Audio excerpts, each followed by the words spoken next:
I've been reborn. Back to the day Lu Ruyan and I got our marriage certificate. In my past life, I was what everyone called a fallback guy. The only reason I was able to marry Lu Ruyan was purely because she wanted to settle down with a nice guy. But after we got married, I ended up with a wife who was aloof and emotionally unavailable, and a cold, lifeless marriage that lasted for 10 years.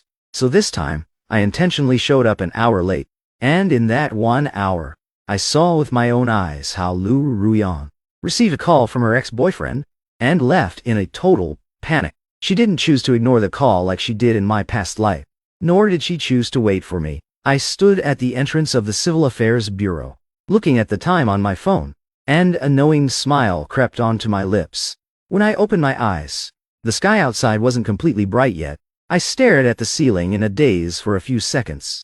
There was a water stain up there. I was too familiar with that water stain. Back when I was young and still renting, it was the first thing I saw when I opened my eyes.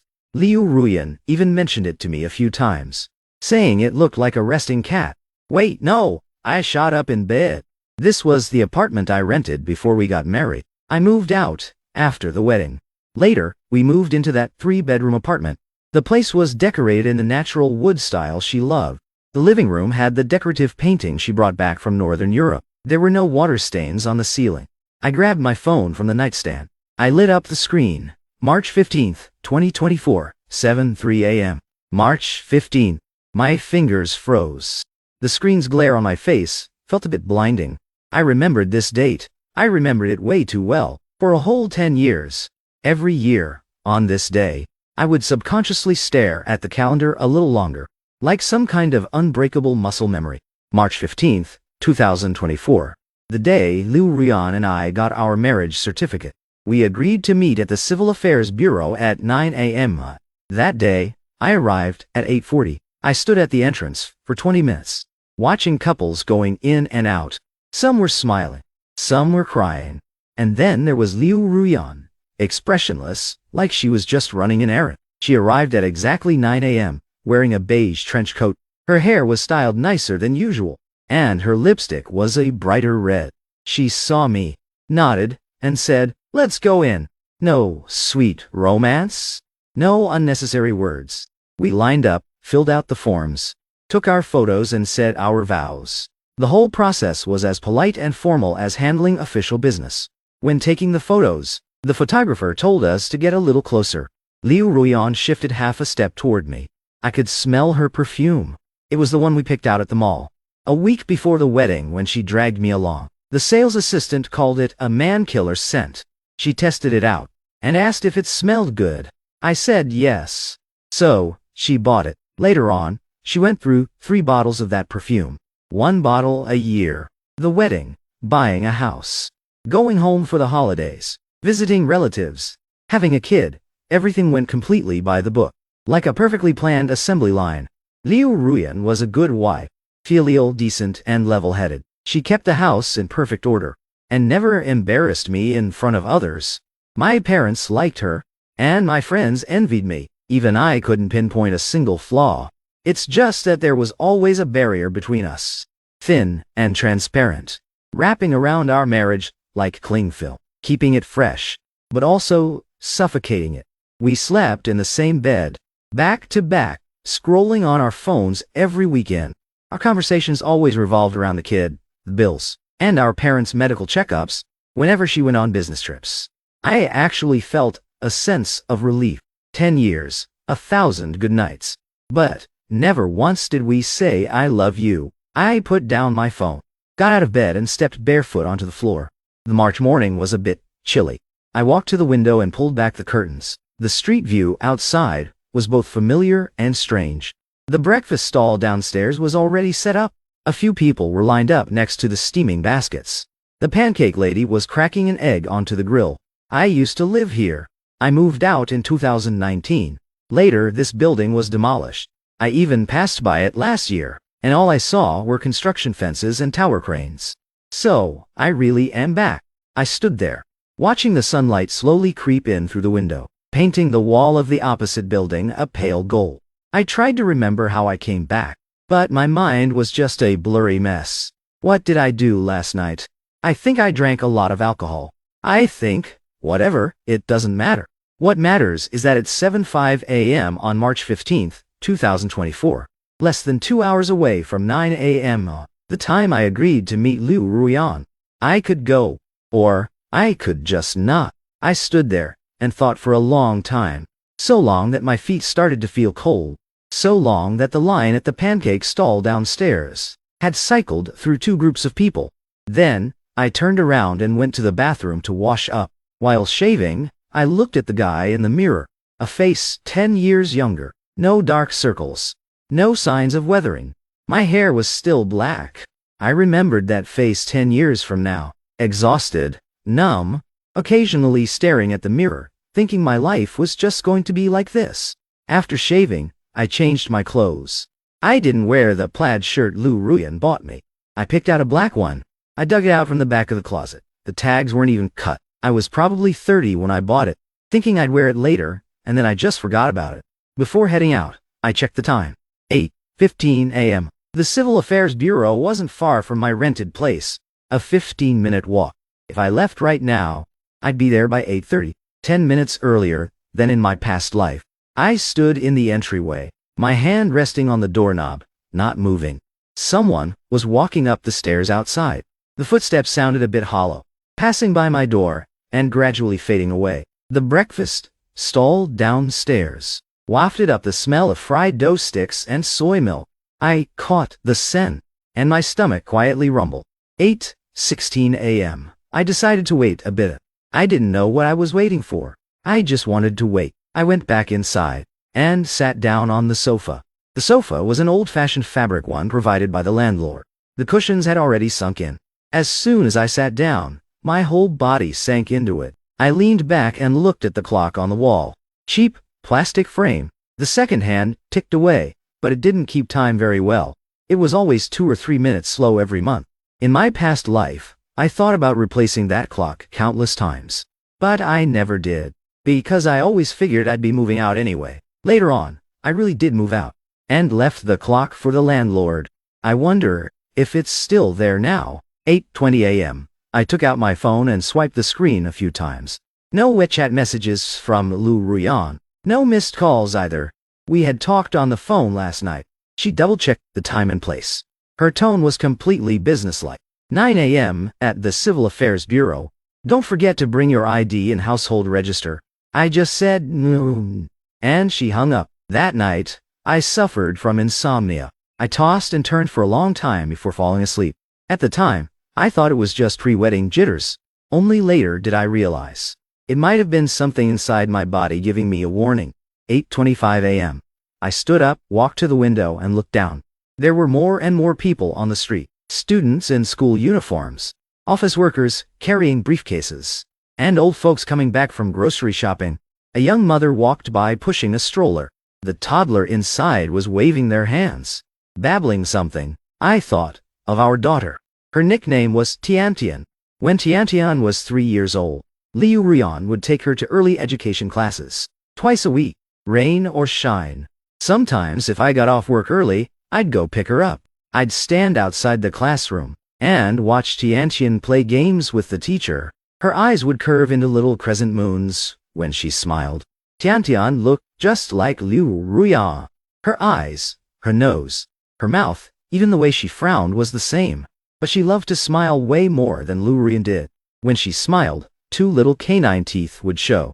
It would melt anyone's heart. I loved Tiantian. Lu Ruyan loved Tiantian too. Because of Tiantian, we had countless interactions and conversations. But that transparent wall was always there. Sometimes, after I finished reading Tiantian, a bedtime story, I'd come out of her room and see Lu Ruyan leaning against the headboard, scrolling on her phone. The glow of the screen lit up her face, and her expression was as flat as stagnant water. I would lie on the other side of the bed, my back to her, half a meter of distance between us, like there was a whole river separating us. I had thought about asking her many times, "Why did you marry me in the first place?" But I never asked it out loud. I was afraid the answer would be something I didn't want to hear, and I was afraid the answer would be something like, because it was suitable. What's worse than having no feelings is being treated as the safest backup option. 8:30 a.m. My phone rang. I looked down. It was Lu Ruyan. My heart skipped a beat. I stared at the 3 characters on the screen. My finger hovered over the answer button. I paused for 2 seconds and didn't press it. The ringtone kept playing. The vibration made the phone tremble gently in my palm. In my past life, every time I got a call from Lu Ruyan, it was exactly like this. Picked up immediately, tone flat. Yeah, okay, got it. We rarely had long phone calls. The longest one was discussing which kindergarten Tiantian should go to. It lasted 13 minutes. After that call ended, I held my phone and spaced out for a bit, realizing that everything we talked about in those 13 minutes was purely business. Not a single wasted word. The ringing stopped. The screen showed a missed call. Lu Ruyan. I stood there gripping my phone, listening to my own heartbeat. Thump, thump, thump. Every beat was so clear. I didn't call back. 8:35 a.m. I walked to the entryway, changed my shoes, and pushed the door open to head out. The hallway was a bit dim. I walked down the stairs, my footsteps echoing hollowly. When I reached the 2nd floor, I ran into an old lady carrying groceries up a. I turned sideways to let her pass. The old lady nodded at me, muttering something under her breath. I didn't catch it. Exiting the building, the sunlight beamed straight down, so bright it made me squint. I walked toward the Civil Affairs Bureau, but very slowly. When passing the breakfast stall, I stopped and ordered a bowl of soy milk and 2 fried dough sticks. I sat down at a small table out front. The soy milk was super hot. I blew on it and took a sip. In my past life, I didn't eat anything on my wedding day, so when it was time to take pictures, the photographer kept saying, "Groom, please smile." I just couldn't smile. In the end, my expression in the photo looked worse than crying. That photo was later tucked away into an album by Lu Ruyan, buried at the bottom of a box, never to see the light of day again. One time, Tiantian dug it out, pointed at me in the photo, and asked, "Daddy, why are you unhappy?" I froze for a second and said, "Daddy wasn't unhappy, just a little nervous." 8:40 a.m. I finished the last sip of soy milk, paid, and kept walking. Past that street, around the corner, and 200 meters ahead was the Civil Affairs Bureau. I had walked this route countless times in my past life. I could walk it with my eyes closed. But now, every step I took felt a bit surreal. When I was almost at the entrance, I stopped and stood behind a sycamore tree. From this angle, I could see the main doors of the bureau and the open plaza in front. Right now, there were a few people standing in the plaza. A young couple was adjusting each other's collars. The girl had a shy smile on her face. There was also a man in a suit looking down at his phone, probably waiting for someone. No Lu Ruyan. I leaned against the trunk, pulled out my phone, and checked. 8:50 a.m. I was 10 minutes later than in my past life, but still 10 minutes earlier than the agreed time. Lu Ruyan shouldn't be here yet. Just as I thought that, a taxi pulled up right in front of the bureau.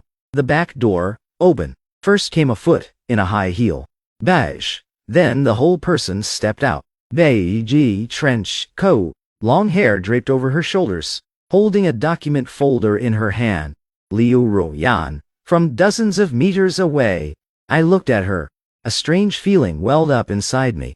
She was younger than I remembered. Younger than the version of her I saw every day in the mirror. For the past 10 years. So much younger. The 25-year-old Lu Ruyan. Her eyes hadn't yet been tainted by that faint weariness.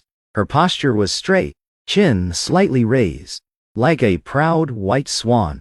She looked down at her watch, then looked up and glanced around, probably looking for me. I saw her take out her phone, glance at it, and put it back. 9:00 am sharp. Lu Ruyan's gaze swept through the crowd. She didn't spot me. She frowned, took her phone out again. This time, she looked down and started typing. A few seconds later, my phone vibrated. I looked down. It was a WeChat message from her. "I am here. Where are you?" I stared at that line of text, my finger hovering over the screen, still not moving. 9:01 a.m. Lu Ruyan stood at the entrance, phone gripped tight in her hand. She looked around again. Her frown deepened. Her lips pressed into a thin line. I knew that expression. She was upset. When Lu Ruyan was upset, she wouldn't blow up or complain. She would just press her lips together and digest all those emotions by herself. I had seen this expression way too many times in my past life. 9:03 a.m. Lu Ruyan looked down at her phone. This time, she wasn't typing. Instead, she was staring at the screen, like she was hesitating over something. I stood behind the tree, watching her from dozens of meters away. Right at that moment, I saw her expression change. It was a very strange shift. Her eyebrows twitched slightly. Her eyes widened a bit. Her lips parted. This expression only lasted for 2 seconds. Then she looked down, glued to her phone, and her fingers started flying across the keyboard. After typing for a bit, she stopped, seeming to wait for a reply. A few seconds later, her phone buzzed again, and she looked down. This time, her expression completely changed. Her brows furrowed tight, lips pressed even tighter. But not out of annoyance. It was an anxiety I had never seen in her before. The hand holding the phone was shaking slightly. Her other hand gripped the document folder tightly. She looked up and scanned her surroundings. This time her gaze swept across the direction I was standing. I instinctively shrank back, but her eyes didn't linger. She just brushed right past me.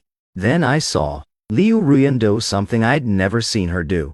She grabbed her phone, pressed it to her ear, and made a call. The call connected quickly. She said something to the other end. Her voice lowered. I couldn't hear it, but I could see her expression clear as day, desperate and panicked. That expression, in 10 years of marriage, I had never seen on her face.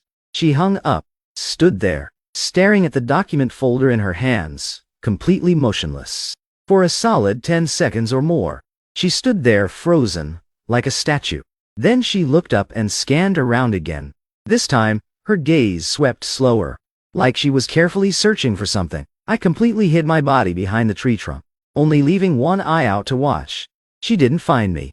Lu Ruyan looked down at her phone, probably checking the time again, 9:07 a.m. And then, she made a decision. She turned and walked to the curb, waving down a taxi. The door opened. She got in. The car started and merged into traffic, driving further and further away, until it vanished at the end of the street. I stepped out from behind the tree, stood there, and looked in the direction the taxi had disappeared. 9:08 a.m. The wind brushed past my ears, carrying the chill of March. The sunlight hit my body, warm now. The record store across the street was playing an old song, J. Chu's Sunny Day. The piano intro drifted over in broken fragments. I looked down at my phone. No new messages. No missed calls. Lu Ruyan didn't tell me she left. She didn't explain why she left. She just disappeared, like a stone tossed into the water, stirring up a ripple. And then, the surface returned to calm, as if nothing had ever happened. I put my phone back in my pocket, stood my ground and took a deep breath. The air smelled of sycamore leaves, of exhaust fumes, and of fried dough sticks drifting over from the breakfast stall.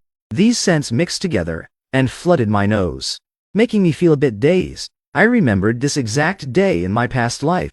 Lu Ruyan showed up punctually at 9 a.m.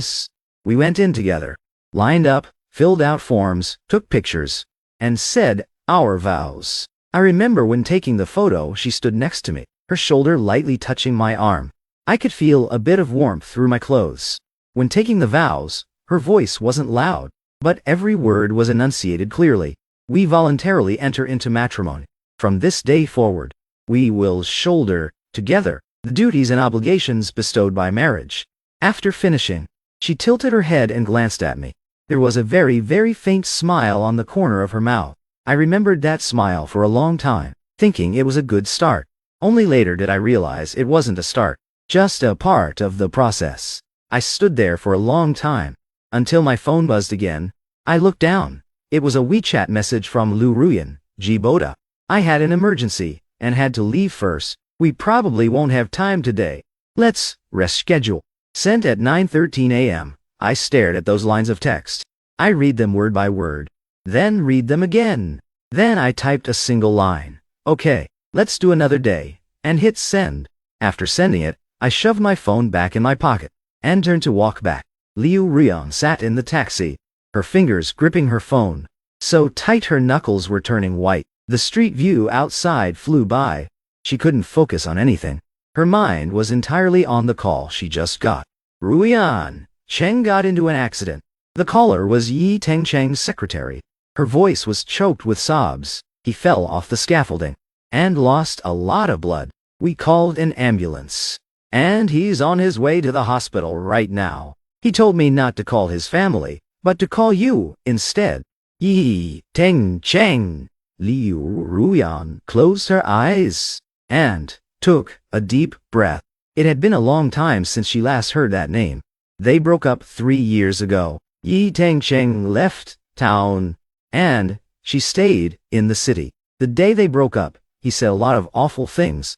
She said a lot of awful things too. In the end, Yi Tengcheng said, Lu Ruyan, you're going to regret this. Lu Ruyan bit her lip and retorted, regret what? Regret being with you? Then she slammed the door and left. Her high heels clicked sharply against the floor. As she walked out of that building, her eyes stung. But she forced her tears not to fall. After that, they never contacted each other again. She blocked him on everything. He also took the hint and never bothered her again. Occasionally, she would hear bits of news about him from mutual friends. He went to work on construction sites. He became a project manager. Seems like he's doing pretty well. She would just nod silently upon hearing this.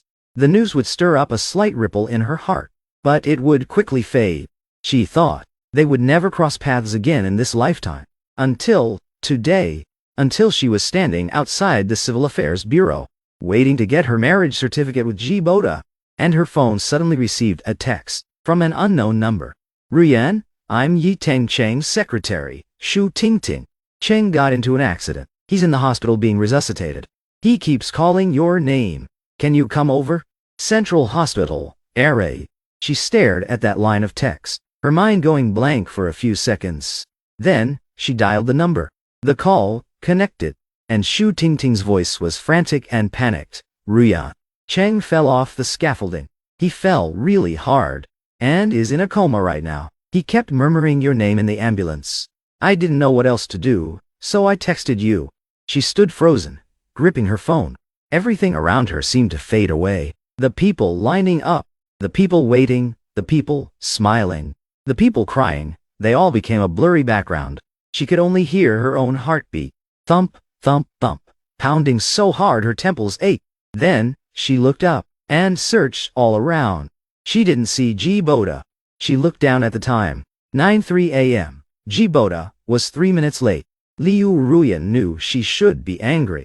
Ji Boda was never an unpunctual guy. He was never late for anything they agreed on. But today, he was late. On a day like this. But she couldn't afford to be angry right now.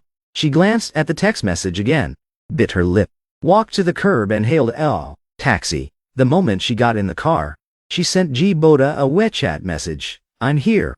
Where are you? After sending it, she clenched the phone in her hand, waiting for his reply. 1 minute, 2 minutes. 3 minutes passed with no reply. She stared at the screen. The screen went black. She woke it up, and it went black again. She woke it up again. Only her message was in the chat box, hanging there, all alone. Emptiness below it. She remembered that when she was looking for him earlier, she thought she saw someone standing behind a tree in the distance, wearing a black shirt. The silhouette looked a bit like him, but she didn't get a clear look. The taxi turned a corner. The street view outside changed to another block. Watching the buildings fly by the window, she suddenly thought of Ji Boda's face. They met on a blind date. The matchmaker was a friend of her mother's. Their first meeting was at a cafe. When she arrived, he was already there, sitting by the window, an Americano in front of him. He was holding a book in his hand. Only when she got closer did she realize it wasn't a book, but a document. He was looking down, reading intently, and didn't notice her walking over. She stood in front of him and said, Ji Boda. He looked up, stunned for a second, then stood up. He scrambled to put the document away, saying, I'm so sorry. I was getting a little bored waiting, so I was just reading casually. She smiled and said, It's fine. They talked for over an hour that day. He didn't say much, but every word felt genuine. He said he worked at an architectural design institute. He said he didn't have many hobbies, mostly just reading and playing ball occasionally. He asked what she liked. She said she liked watching movies. Ji Boda asked her if there were any good movies playing recently. She said there hadn't been any good ones lately. Ji Boda smiled and said, "Then when a good one comes out, let me treat you to it." She thought to herself at the time that this guy was quite interesting. Later, they really did go see a movie. An indie film about a man and a woman who miss each other and reunite. When the movie ended, she cried her eyes out. Ji Boda sat next to her, awkwardly handing her tissues. Not knowing what to say, she asked Ji Boda, "Why aren't you crying?" He replied, "I'm not very good at crying." She burst out laughing. That was the first time she laughed out loud in front of him. The taxi stopped, pulling her back to reality. "We're here," the driver said. Lu Ruyan paid, got out of the car, and stood at the entrance of Central Hospital. The ER sign was very conspicuous with white letters on a red background. A lot of people were rushing in and out of the entrance. Some were pushing wheelchairs. Some were carrying stretchers. And some were running around looking anxious. She tightened her grip on the document folder, took a deep breath, and walked in. The ER was packed with people. The smell of disinfectant was pungent. She found the nurse's station and asked where Yi Tengcheng was. The nurse checked the computer and said he was in the resuscitation room. She told her to wait outside. She walked over to the resuscitation room and saw Shu Tingting sitting on a bench, holding her head in her hands, her shoulders trembling. "Tingting?" Shu Tingting looked up, her eyes red. She froze for a second when she saw her. Then she stood up and said, "Ruyan, you're here. How is he?" "They're still trying to save him. The doctor said he hit his head. It doesn't look good." Shu Tingting was on the verge of crying again as she spoke. She choked up. "It's all my fault. I should have kept an eye on him. He said he wanted to go check out the construction site today. I told him I could just arrange for someone else to go, but he insisted on going himself." Lu Ruyan sat down next to her, placing the document folder on her lap. The doors to the resuscitation room were closed. The red light above the doors stayed on. Occasionally, a nurse would push the doors open to come out, and then go back in. Every time the doors opened and closed, you could hear the chaotic noise inside, the beeping of monitors, the voices of doctors and nurses talking, and the sound of someone shouting. She sat there, staring at those doors, her mind blank, and yet it felt like her mind was racing through everything. She remembered the last time Yi Tengcheng called her. It was half a year after they broke up. That night, she worked late, and when she walked out of the office, she realized it was raining. She didn't have an umbrella, so she stood at the entrance, waiting for the rain to stop. Her phone rang. Unknown number. She answered it. It was Yi Tengcheng's voice on the other end. "Ruyan, are you doing okay?" Lu Ruyan held the phone, stunned for several seconds. "Yi Tengcheng," said, I just wanted to hear your voice." She replied, "Yi Tengcheng, we've already broken up," he said. "I know. Never mind, let's drop it. Head home early. It's raining, don't get wet." Then, he hung up. She stood at the company entrance, listening to the busy tone on her phone. The rain was pouring down, splashing onto her feet, feeling icy cold. She stood there for a long time. So long that the rain stopped. So long that her phone screen went dark and lit up again. Lit up and went dark again. That night, she suffered from insomnia. Tossing and turning, unable to sleep. She thought about a lot of things from when they were together. The good, the bad, the happy moments, the unhappy moments. She remembered all the nasty things he said the day they broke up. She also remembered when they first got together, and the letter he had written to her. The letter said, "I will treat you well for the rest of my life." Later, she threw that letter away, and even later, she completely forgot about him. Until today. The doors to the resuscitation room opened. A doctor in scrubs walked out. He took off his mask, looking exhausted, and asked, "Who is Yi Tengcheng's family?" Lu Ruyan suddenly stood up, paused, and said, "I'm his friend." The doctor glanced at her and said, "He's been resuscitated. But there's intracranial bleeding. He needs surgery immediately. The surgery is highly risky, and we need a family member to sign off." Shu Tingting was stomping her feet in panic beside her. "His family is all out of town. It'll take them at least a few hours to get here." The doctor frowned. "Then who's going to sign?" Lu Ruyan stood there, looking at the doctor. Then, at the half-open door of the resuscitation room, she could see a corner of the hospital bed inside. A hand was sticking out from under the white blanket, with an IV needle stuck in the back of it. Hooked up to a drip, she recognized that hand. Long fingers. Prominent knuckles.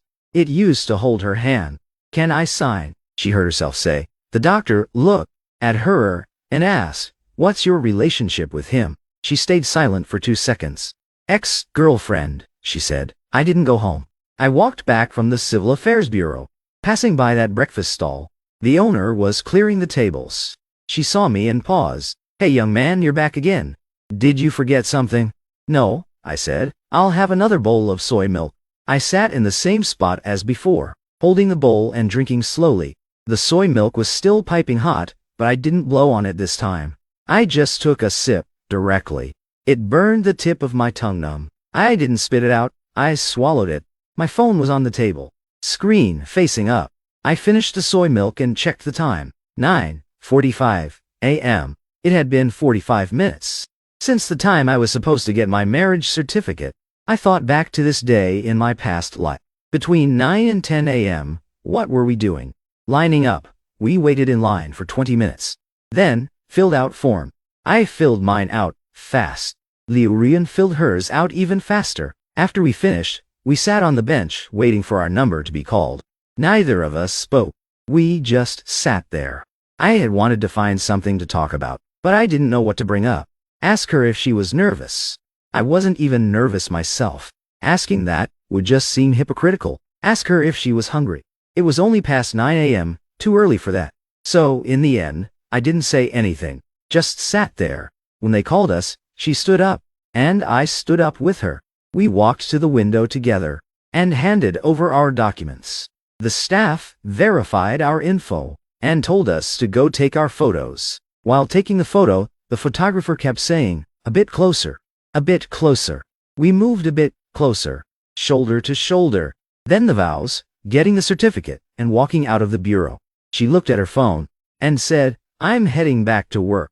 I asked, "Want me to drop you off?" She said, "No need, it's out of your way." And then she left. I stood at the entrance of the Civil Affairs Bureau, watching her walk away. Her back was straight, her pace steady. She quickly disappeared into the crowd.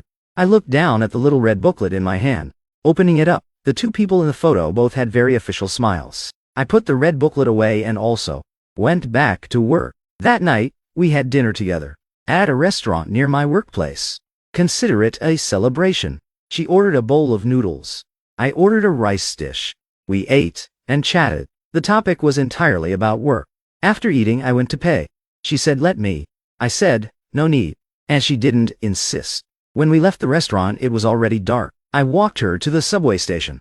She stood at the turnstiles and said, "Go home and sleep early." I said, "You too." Then she swiped her card and went in, and I turned and left.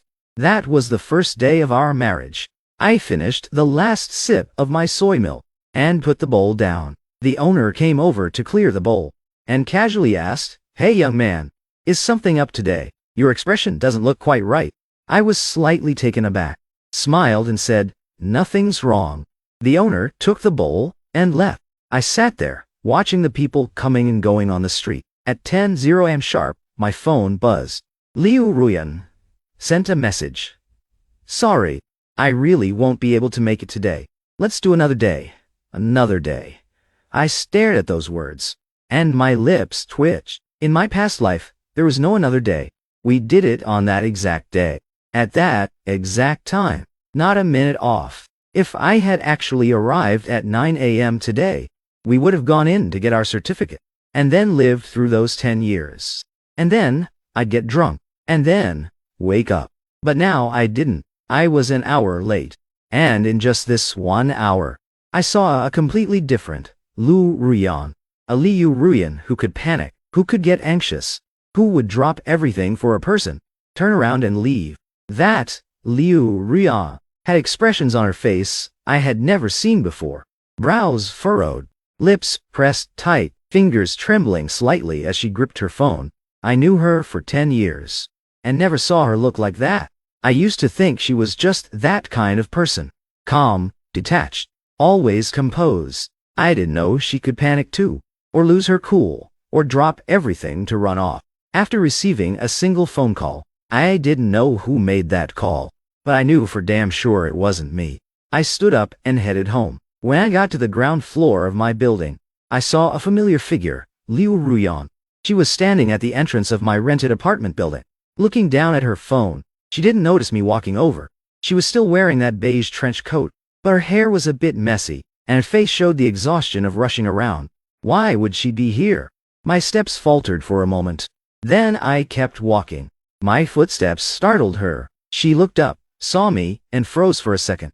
Ji Boda, I asked, why are you here? She stood there, clutching that document folder. Her lips parted, but she didn't speak.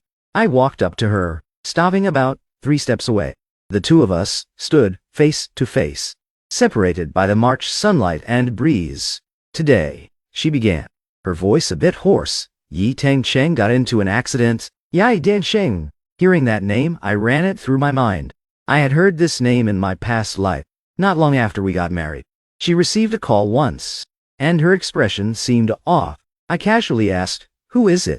She said, an old friend. Later, I accidentally saw this name in her phone. The contact name was Yi Cheng. The chat history was empty. I never asked about it. I asked her, what happened? She said, he fell off some scaffolding. He was being resuscitated at the hospital. She paused, then added, that's where I went just now.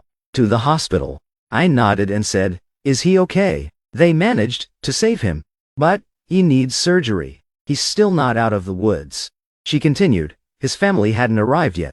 So, I stayed there for a bit. I nodded again. The two of us fell silent once more. The sunlight fell between us, illuminating the dust floating in the air. Someone upstairs opened a window. The sound of beating a quilt echoed, thwack by thwack, against the cotton. She asked, why didn't you go to the Civil Affairs Bureau? I looked at her and said, I did. She was taken aback. I didn't see you. My tone was flat. I saw you. I was behind that sycamore tree across the street. Stood there for a while. She looked at me, her eyes full of mixed emotions. Then, why didn't you come over? I didn't answer right away. I thought about my past life. I thought about those 10 years. I thought about that thin, transparent wall between us. I thought about the countless nights sleeping back to back. I thought about her expression, as flat as a pool of stagnant water. I thought about Tiantian asking, Daddy, why are you unhappy? And the moment I couldn't come up with an answer, I said, I wanted to see what you would do. If you couldn't wait for me. Lu Ruyan's gaze froze. The wind blew, lifting her hair, blowing a few strands across her face. She didn't brush them away. She just kept looking at me. So you saw? She asked. And then, I looked at her, suddenly feeling like some things could finally be said out loud. Ruyan, I called her name. My tone calm. How long have we known each other? She paused. 3 months, I guess? Right, 3 months. Met on a blind date. Saw each other 5 or 6 times. Had one dinner. Watched one movie. And then decided to get married. In my past life, I also thought this pacing was totally normal. After all, we're both at the age to get married. Our conditions match. Our personalities match. Our families are happy. So, let's just get married. But now, I don't think that way anymore. 3 months, I said. Do you think you actually know me? She didn't say anything. I said, I don't know you either. I remember you telling me you're a slow burner, that you have a cold personality, and you're not good at expressing yourself. But just now, I saw how panicked you were when you took that call, and I realized you actually have another side to you. Lu Ruyan's eyelashes fluttered. I continued, I know why you're marrying me. You're of age. Your family is pushing you. You think I'm a decent catch, and I'm not too annoying. Me too. She didn't deny it. I said, but just now, standing there watching you, I wondered, if something happened to me one day, would you run to me like that? Lu Ruyan opened her mouth, wanted to say something, but didn't. You don't have to answer. I said, I don't really want to know the answer either. The sunlight cast a long shadow between us. The beating sound from above stopped, followed by the sound of a window closing. Then, everything went quiet. I asked, Yi Cheng is your ex-boyfriend? Yeah. I paused, and asked, when you ran over there just now, what were you thinking? Lu Ruyan was silent for a long time. Then she said, I wasn't thinking anything. I raised an eyebrow. Nothing at all. She nodded. Just, I heard he got into an accident. And I wanted to go see him. She said, I didn't think about anything else. Didn't think if I should go or not. Didn't think about whether you'd be waiting for me. I didn't think about anything. I nodded. I understood that answer. I asked, so what are you thinking now? She looked up at me, a hint of confusion in her eyes. I don't know, she said. Lu Ruyan stood in front of me. After she said, I don't know, we both fell silent. She actually could have explained a lot of things. Like how she and Yi Cheng hadn't contacted each other in 3 years. Like how messy their breakup was. And how the things she said were even worse than what he said. Like how she only went there today because she heard he got into an accident and just wanted to make sure he was okay. Nothing more. But she didn't explain. Because in my eyes, she saw something strange. It wasn't anger. It wasn't disappointment. It wasn't a question, but a very calm look. Like I was waiting for something. She couldn't read that look. Her phone rang at that moment. She looked down. It was Shu Tingting calling. Ruyan. Shu Tingting's voice was frantic. Cheng. He's in surgery. The doctor said it'll take at least 3 or 4 hours. Are you still coming? Lu Ruyan held her phone and glanced at me. I said, if you want to go, go.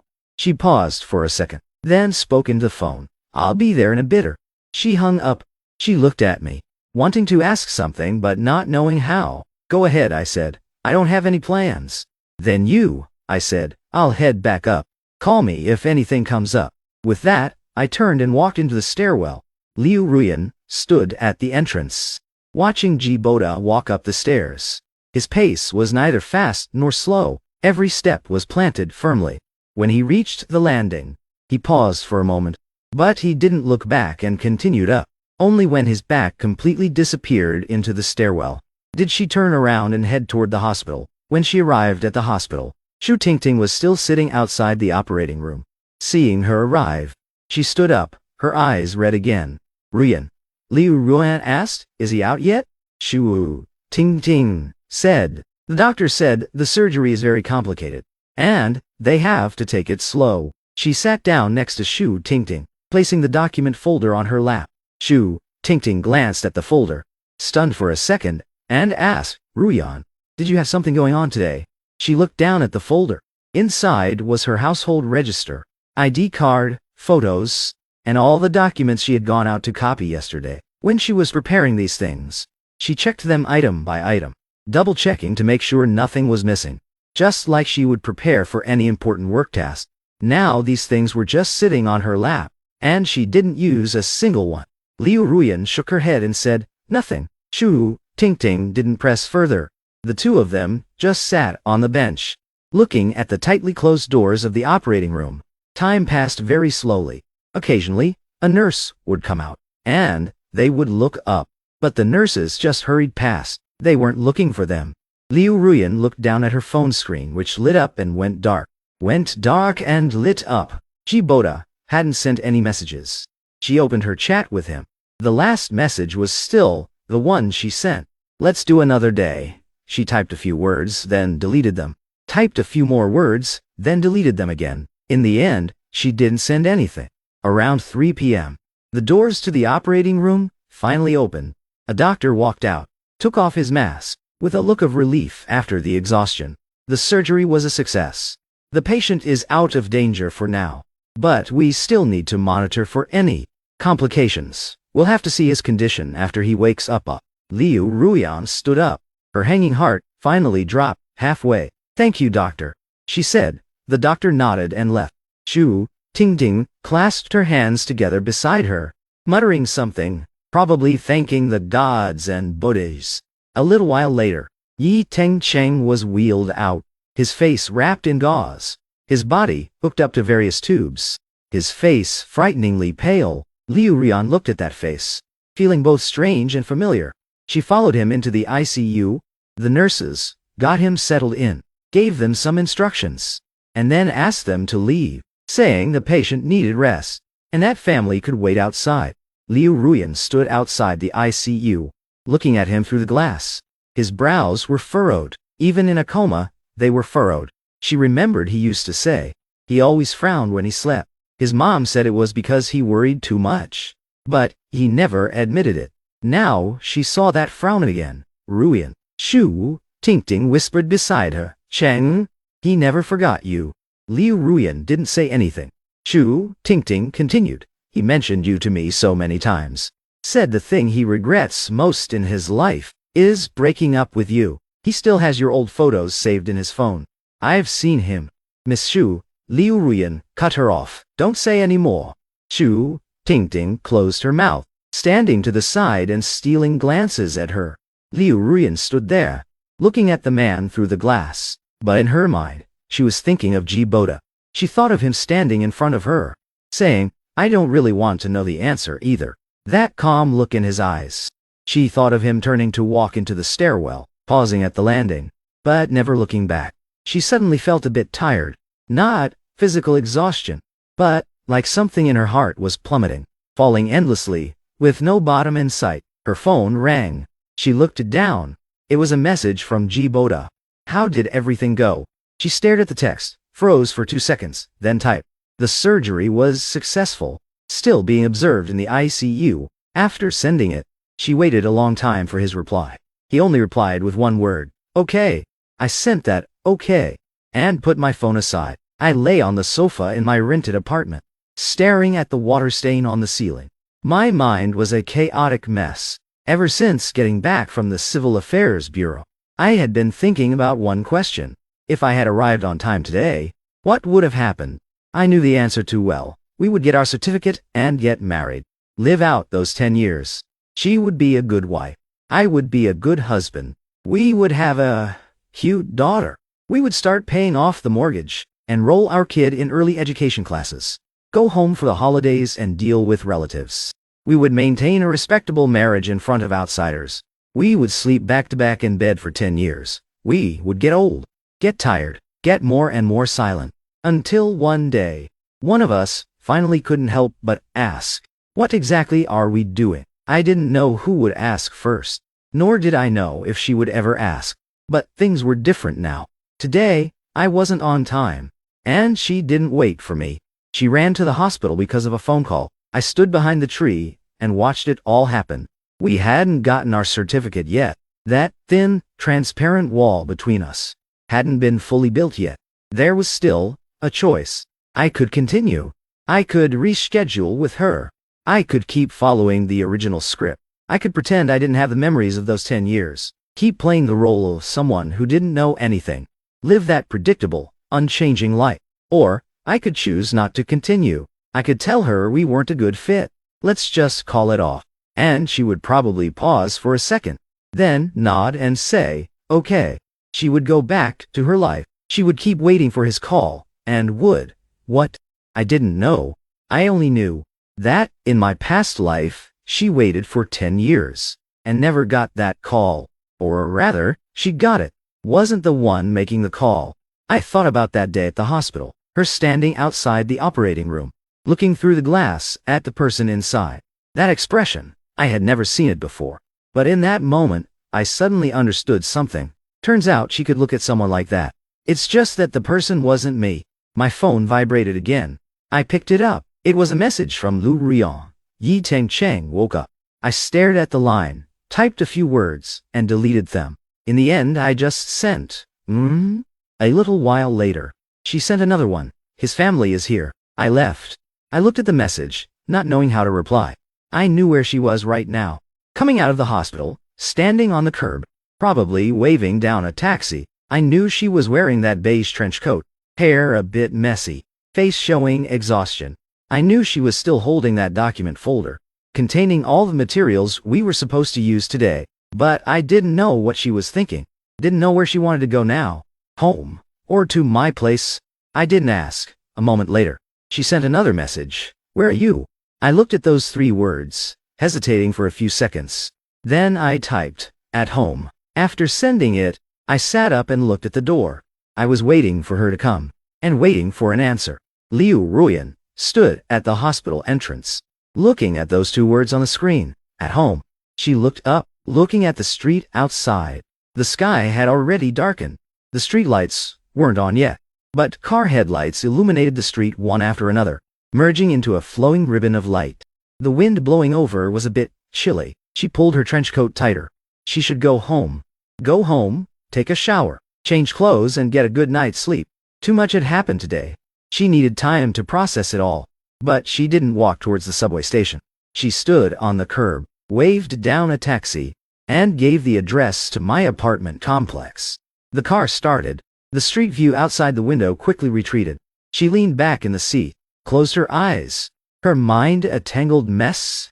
The moment Yi Tengcheng woke up, she happened to be standing by his bed. He opened his eyes.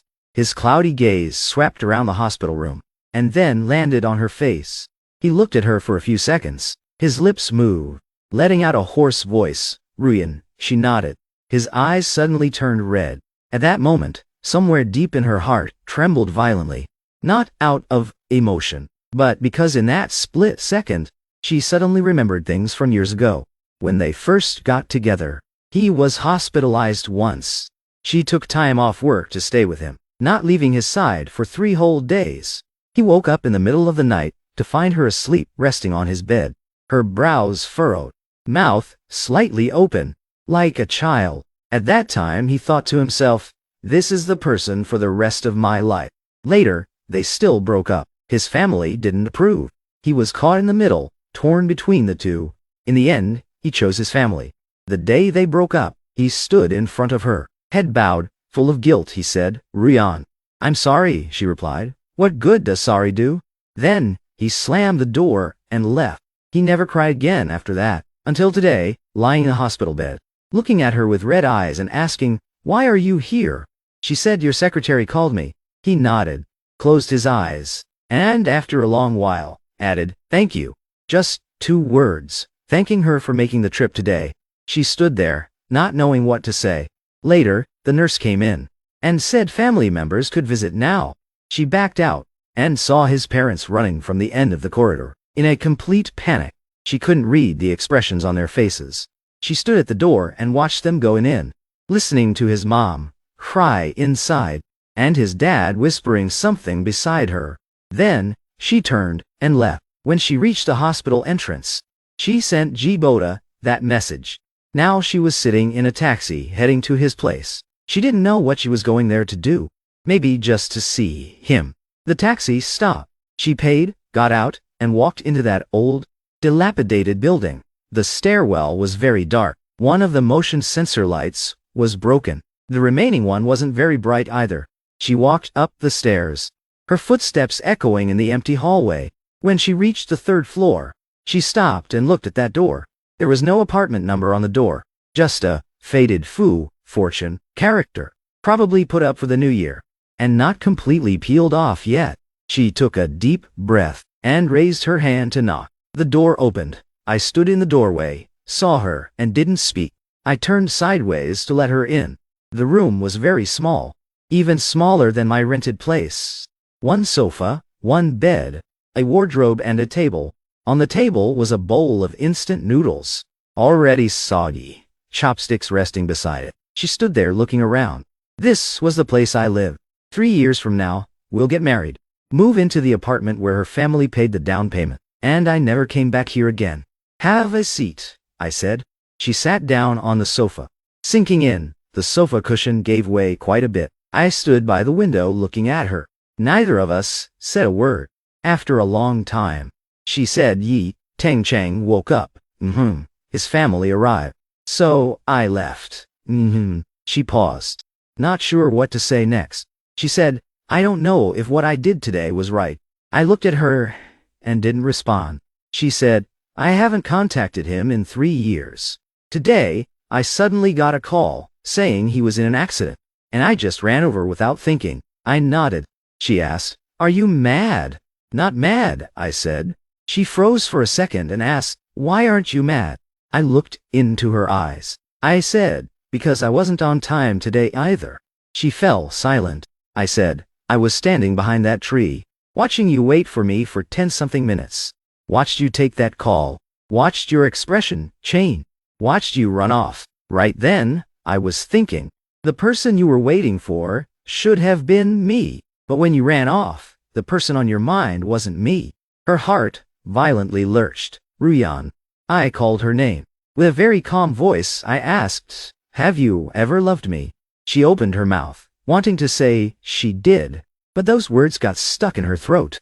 They just wouldn't come out. You don't need to answer, I said. I've been thinking all afternoon today, and I finally figured something out. She looked at me, waiting for me to continue. I said, we really could get married. Conditions are right. Personalities match. Families are happy. Have a kid. Spend the rest of our lives together. There's nothing wrong with that. A lot of people live like that. I paused, then continued, but Ruyan, I've never seen you act like you did today. Not because you were panicked. It's because the person who made you panic wasn't me. Listening to these words, her eyes slowly turned red. I said, I don't know what love is, but I guess I know what settling is. The sound of cars honking came from outside the window, distant, like it was coming from another world. I said, this 1 hour today showed me what it would be like if we got married, what it would be like 10, 20 years from now. It's not that it's bad. I just stopped and thought about that word. It's just not enough. She kept her head down. Tears fell, landing on her lap, staining a small patch on her pants. She thought of how Yi Tengcheng woke up at the hospital just now, and how his eyes were red when he saw her. Thought of that night, a long time ago when he was in the hospital, and she fell asleep, resting on his bed. Thought of the day they broke up, when he stormed out, and she walked on the street, crying for a long, long time. She thought of me, thought of our first blind date. I was holding a document waiting for her, and fumbled awkwardly when I stood up. Thought of how she bawled her eyes out when we watched a movie, and how I awkwardly handed her tissues. Thought of me standing in front of her this morning, saying, I don't really want to know the answer either. That calm look in my eyes. She realized she had never panicked over me. Never. After receiving a single phone call, dropped everything, and ran to me without a second thought. I'm sorry, she said. I shook my head. There's nothing to be sorry about. I walked to the table, picked up that bowl of soggy instant noodles, and dumped it in the trash. Head back, I said. It's getting dark. She stood up and looked at me. She had so much she wanted to say, but she couldn't get a single word out. I walked her to the door, with her hand on the doorknob. She paused. Ruyan, I said, Yi Tengcheng woke up. If you still want to go see him, go. Don't worry about whether you should or not. She looked up at me and said, some things, once you miss them, you really miss them. I pulled the door open, stepped aside to let her through. She walked out. Standing in the hallway, she looked back at me. I stood in the doorway. The light from behind me spilled out, casting a long shadow on the ground. Ji Boda, she called my name. She said, you. She didn't know what to say. Finally, she said, take care. I nodded. She turned and went downstairs. Her footsteps faded away, until they were completely gone. I stood in the doorway, looking at the empty stairwell, stood there for a long time. Then I closed the door, and went back inside. I sat down on the sofa. I looked at the water stain on the ceiling. That resting cat. In this small apartment, where I'd lived for years, it suddenly felt very quiet. My phone screen lit up. I picked it up. It was a message. Sent from her. About today. Thank you. I stared at it for a long time. Then I typed a line. No need. Let me treat you to wedding drinks sometime. Send time. I put the phone aside. Closed my eyes. The streetlights outside turned on. The orange light filtered in, casting a faint warmth on the floor. I thought about my past life. Thought about those 10 years. Thought about Tiantian. Thought about the last meal we had together. Thought about the night I got drunk. Thought about the moment I opened my eyes and saw this water stain. And then I thought, this is good. It really is better this way. The June sun was already quite fierce. I stood in front of my company building looking at the address on my phone, double-checking it. No, 18 Xianjiang Road, Lily Hall. I put my phone away and headed in that direction. Today was Yi Tengcheng and Lu Ruyan's wedding. When I received the invitation, I froze for a few seconds. The invitation was bright red, printed with 2 names, Yi Tengcheng, Lu Ruyan, with a line of small text below. We sincerely invite you to witness our happy moment. Witness, Lu Ruyan. I looked at that line, remembering that night, 3 months ago, her standing at my door, tears falling, saying, I'm sorry. Remembering the message I sent back, let me treat you to wedding drink sometime.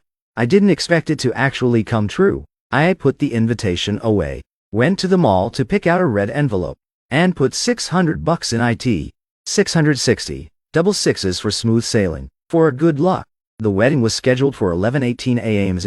at a Chinese restaurant on Xianjiang Road. By the time I arrived, there were already quite a few people. The couple's wedding photos were displayed at the entrance. In the photo, Yi Tengcheng was wearing a suit, and Lu Ruyan was wearing a white wedding dress.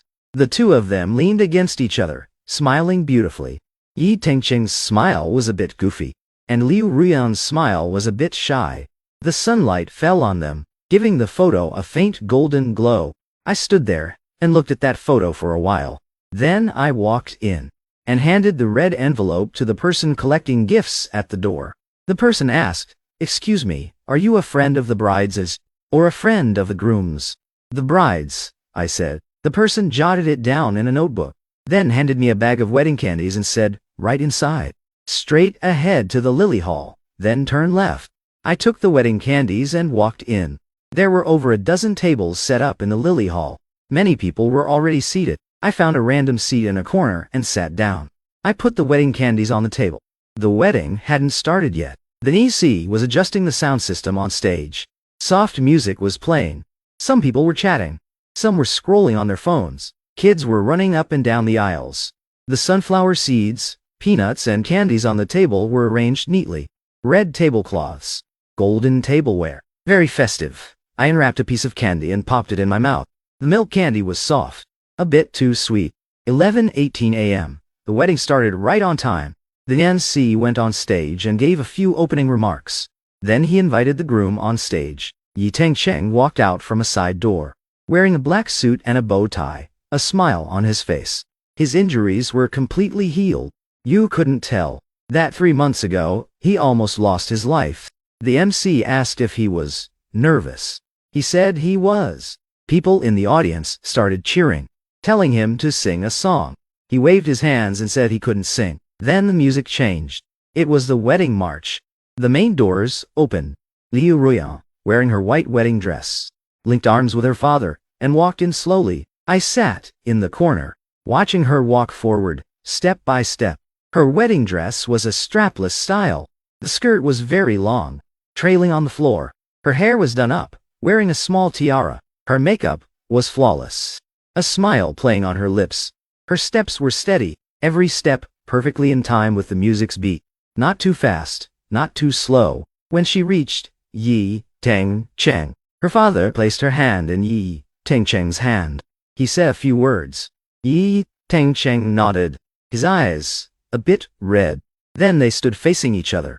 The vows began. "Mr. Yi Tengcheng, do you take Ms. Lu Ruyan to be your wife, for richer, for poorer, in sickness and in health?" "I do." "Ms. Lu Ruyan, do you take Mr. Yi Tengcheng to be your husband, for richer, for poorer, in sickness and in health?" Lu Ruyan looked at Yi Tengcheng, her eyes shining. Her voice wasn't loud, but it was very clear. "I do." I sat in the corner, listening to those two words. I thought of standing outside the Civil Affairs Bureau 3 months ago, watching Lu Ruyan hail a cab and leave that morning. I thought of her sitting in the taxi, clutching that document folder, her face showing a panic I had never seen before. At that moment, I knew exactly who I had lost to. I didn't lose to Yi Tengcheng. I lost to that phone call, lost to the person who made her drop everything and run to him without a second thought, exchanging rings, drinking the nuptial wine. Both sets of parents giving speeches on stage. The itinerary went on, item by item. The MC announced the start of the banquet. Waiters brought out plate after plate of food. I grabbed a bite with my chopsticks, eating slowly. The person next to me struck up a conversation. "Are you a friend of the bride's?" "Yeah." "How long have you known each other?" 3 months. The person nodded, and didn't ask anything else. Halfway through the meal, the bride and groom started the toasts. They started from the head table and went table by table. When they got to my table, Lu Ruyan saw me and froze. Yi Tengcheng followed her gaze and also froze. The three of us stood face to face. For a moment, no one spoke. Then Yi Tengcheng extended his hand. "Ji Boda, Ruyan talks about you often." I shook his hand and said, "Congratulations." "Thank you," Yi Tengcheng said. "About what happened that day?" I heard about it from Ruyan. Thank you. I shook my head. Didn't say anything. Lu Ruyan stood next to him, looking at me. She wanted to say something but didn't know how to start. I said to her, "Happy wedding." Her lips moved, and finally she just said, "Thank you."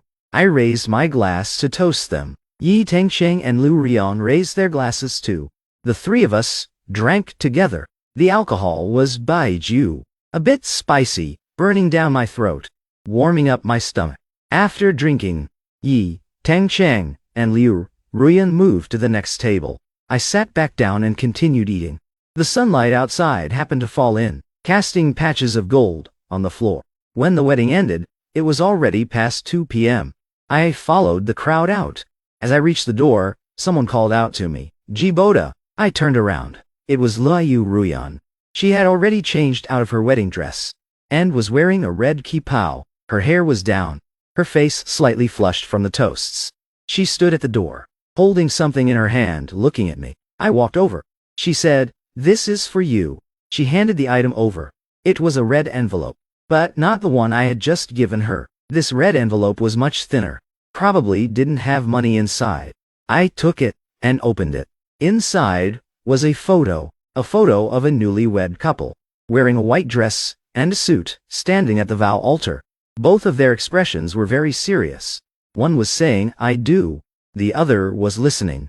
It was taken from the side, but you could tell the person listening was me. Then I looked up at her. She said, "That day at the Civil Affairs Bureau, I asked the photographer to take it for us. I originally wanted to give it to you after we got the certificate. But then," she didn't finish her sentence. I looked down at the photo for a long time. "Keep it," she said, "as a memento." I put the photo away, tucking it into my pocket. "Okay," I said. The two of us stood at the door. The sunlight fell, stretching our shadows long. "I'm going," I said. I turned and walked out. After a few steps, I stopped and looked back at her. She was standing at the door, wearing that red kipao. Her hair was blowing in the wind, a faint smile on her face. "Lu Ruyan." I called her name. "Yeho. I hope you'll be happy." She looked at me. She nodded. I turned around and kept walking forward, walked out the restaurant doors, into the June sunlight. That photo in my pocket, pressed against my chest, carried a slight warmth. I never looked back. The news of Ji Boda getting married. Lu Ruyan saw it on her WeChat moments. That day, she was at home cooking. Yi Tengcheng was in the living room playing with their kid. Her phone chimed. She wiped her hands and picked it up. It was a post from a mutual friend. Attached was a photo of a marriage certificate. The caption read, "Congratulations, Boss Ji. Finally off the market." She tapped the photo and zoomed in. It was a picture of two people, Ji Boda and a woman she didn't recognize. The woman wasn't stunningly beautiful, but her smile was very warm. Leaning on his shoulder, her eyes curved into little crescent moons. Ji Boda was smiling too. Not that polite, obligatory smile. It was a genuine smile, with fine crinkles at the corners of his eyes. The two of them were wearing white shirts, holding their little red booklets. The background was that familiar vow altar at the Civil Affairs Bureau. She looked at it for a long time.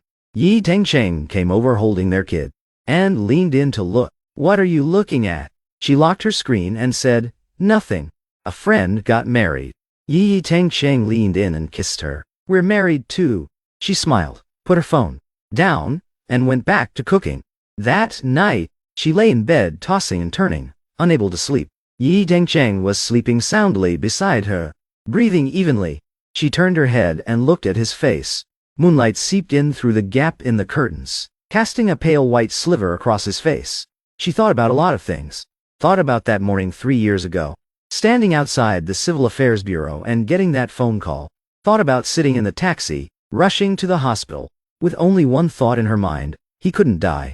Thought about that conversation with Ji Boda later on. Thought about him saying, "The person who made you panic wasn't me."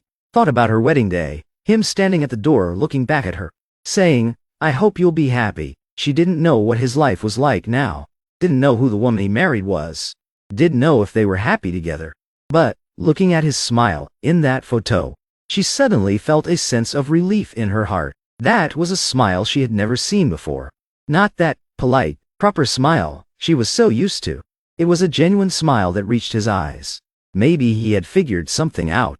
Maybe he had found the person who could make him smile like that. Wind blew outside the window, rustling the leaves. She closed her eyes and slowly fell asleep. In the 3rd year of our marriage, I had a son.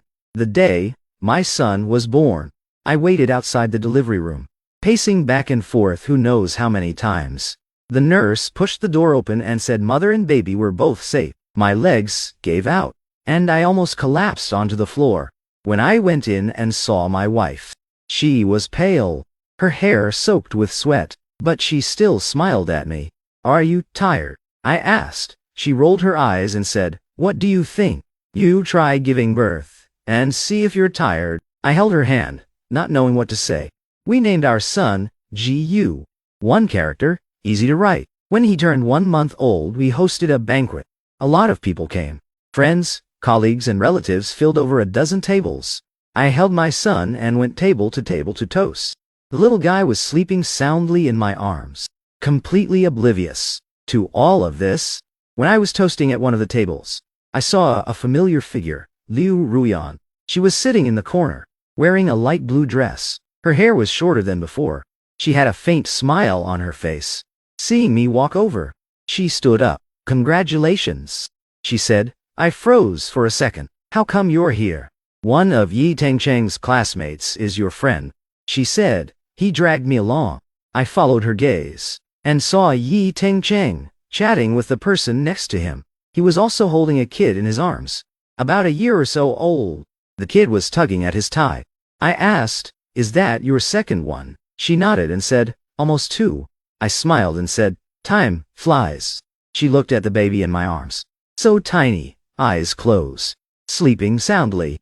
She said, he looks like you, doesn't he? Everyone says he looks like his mom. His eyes look like you. She said, he's very cute. I didn't know what to say. I looked down at my son, then looked back up at her. I asked, what about you? How are you doing these days? Pretty good, she said. Yi Tengcheng got transferred back to the city.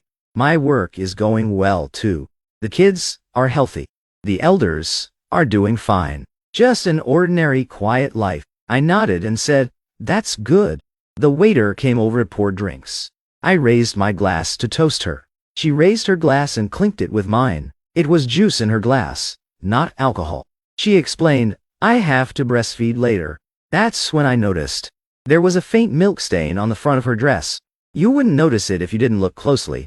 It's tough work, I said. She shook her head. That's just how it is being a mom. The two of us stood there and chatted for a bit about this and that. The kids' 1-month banquet, parenting experiences, recent updates on work, housing prices, all very ordinary topics, like two normal acquaintances. After we finished chatting, I said, I'm going to head to the next table. Still have a lot of people to toast. She said, okay, go ahead. I turned around holding my son and walked to the next table. After a few steps, I looked back over my shoulder. She had already sat back down and was talking to Yi Tengcheng. Yi Tengcheng handed the kid over to her. She took the child, looked down, and kissed the kid on the cheek. She looked up, and our eyes just happened to meet. She waved at me. I waved back too. Then I turned around and kept walking forward. By the time the banquet ended, it was already past 3 p.m. I saw off the last batch of guests, standing at the restaurant entrance, looking at the sunflower seed shells and cigarette butts on the ground. I let out a long sigh of relief. My wife came over holding our kid and leaned against me. Tired? She asked. I replied, I'm okay.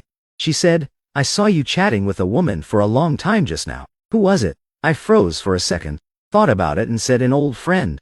An old one? Yeah, I said, from a long time ago. My wife didn't press further. She shoved our son into my arms and said, hold him, I'm going to the bathroom. I took my son. Standing at the door watching the cars passing by outside, my son shifted in my arms, opened his eyes to look at me for a second, and closed them again.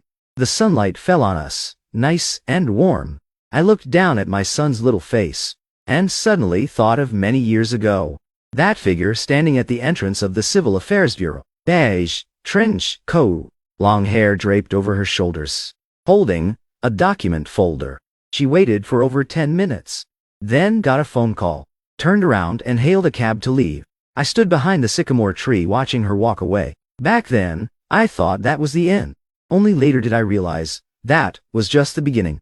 The phone in my pocket vibrated. I took it out to check. It was a message from an unknown number. No signature, just one sentence. Seeing you holding your child today looked really nice. Wishing you the best. I stared at that line, stunned for several seconds.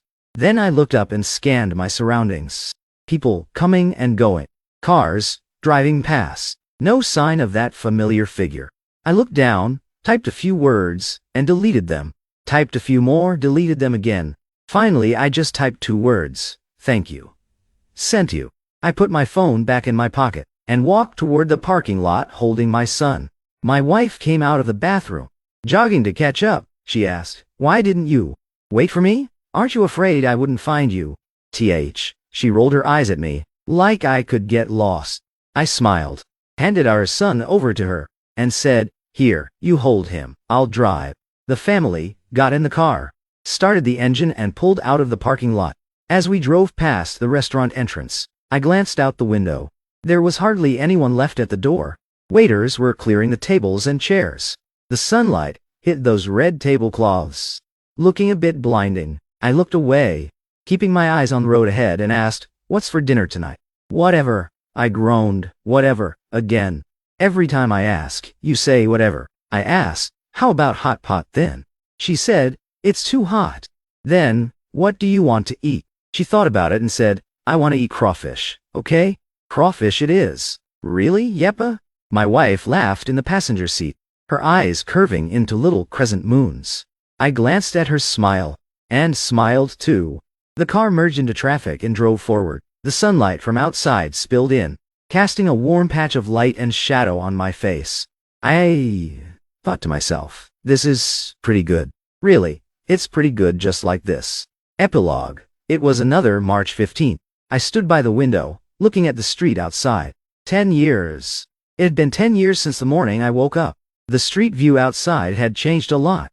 That old building was torn down ages ago, replaced by a new residential complex. The breakfast stall downstairs moved away, replaced by a convenience store. No idea where the pancake lady went. Occasionally, when I pass by other places and see a pancake stall, I still think of her. 10 years is enough to change a city's face, and enough to make me grow old. I looked down at my hands. Faint age spots had appeared on the back of my hands. My knuckles were thicker, my skin looser. 10 years ago, these hands were still young and strong. They could easily pick up my son. They could stay up all night, drafting blueprints. Not anymore. Now my arms ache after holding my grandson for a bit, and if I pull an all-nighter, it takes 3 days to recover. Footsteps came from behind. My wife walked over, holding a teacup. Spacing out again, she handed the teacup to me and asked, What are you thinking about? I took the cup and took a sip. It was warm. Nothing, I said. The weather is nice today. It is. She stood next to me, looking out the window together. Let's take our grandson to the park later. We stood by the window, watching the sunlight outside. Our grandson was running around the living room, yelling, Grandpa, Grandpa. I looked back. The little guy was holding up a toy airplane, pretending it was taking off. Coming. I answered with a smile, put down my teacup, and walked over. My wife watched my back from behind, a smile on her lips. That night, I had a dream. In the dream, I went back 10 years. Standing at the entrance of the Civil Affairs Bureau, looking at that figure in the beige trench coat. She stood there looking down at her phone, her brows slightly furrowed, like she was waiting for someone. I wanted to walk over, but my legs wouldn't move. I wanted to call her name, but my mouth wouldn't open. I just stood there looking at her. Then, she answered a call. Her expression changed. She turned and ran toward a taxi. The door opened. She got in. The car started, getting further and further away, disappearing at the end of the street. I stood frozen in place, looking in the direction the car disappeared. The sunlight fell on me, warm. Someone called my name from behind. I turned around and saw my wife standing under the sycamore tree, holding our 1-month-old son in her arms. Smiling at me, she said, Let's go home.